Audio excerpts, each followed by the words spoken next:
Eu tinha 9 anos nessa época. Eu amava a Turma da Mônica. Tinha vários gibis e muitos itens de colecionador. Inclusive meus pais me deram uma assinatura para que eu pudesse receber os gibis quando lançassem. Era uma época boa, até que esse fatídico dia chegou. Eu estava indo na banca que tinha na minha rua como de costume. Lá sempre eu pegava alguns gibis, não só os da Turma da Mônica, mas assim como outros também. E nesse dia eles estavam vendendo algo curioso, um gibi, exceto que a sua capa era totalmente preta, feita de couro, o que me deixou curioso. Perguntei pro cara da banca e ele me disse que era um lançamento exclusivo feito pelo próprio Maurício de Souza e que eu podia pegá-lo de graça. Agradeci ao moço e fui em casa ler animado, mas estava na hora do almoço e tive que parar para comer. Assim que terminei, peguei o gibi e trouxe ele até o meu quarto. Deitei em minha cama e fui ler.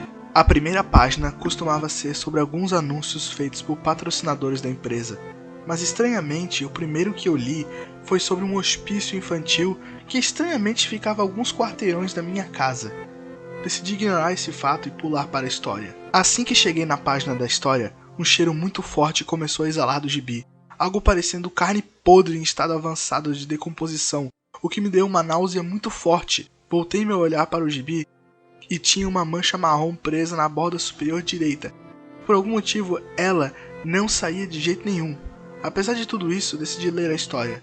O título da história era O Último Plano do Cebolinha, o que soava bem épico na minha cabeça. Será que ele finalmente conseguiria pregar uma peça na Mônica?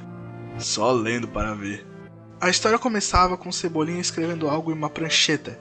Ele parecia bem focado e durante os quadrinhos era possível ver que ele estava suando muito. Parecia estar bem focado no que diabos ele estava fazendo.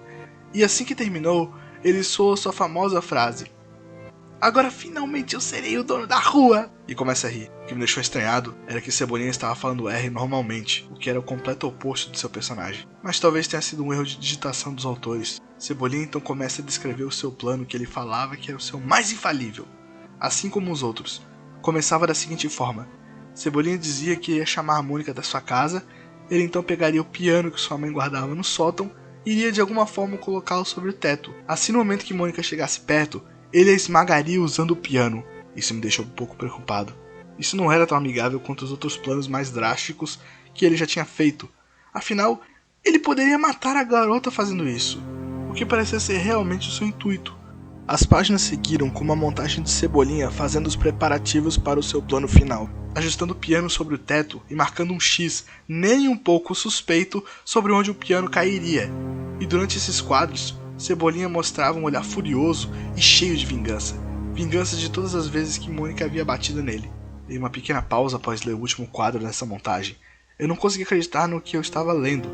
Como algo assim poderia ser publicado para crianças? Dei um longo suspiro e peguei o gibi novamente. Queria ver como aquela maluquice ia acabar. Cebolinha então liga para Mônica dizendo que ele queria mostrar algo. Curiosa, ela responde que sim e que estava no caminho até sua casa. Ele desliga o telefone e joga contra a parede, animado para finalmente ter a sua vingança. A campainha toca e Cebolinha abre a porta, convidando para entrar em sua casa.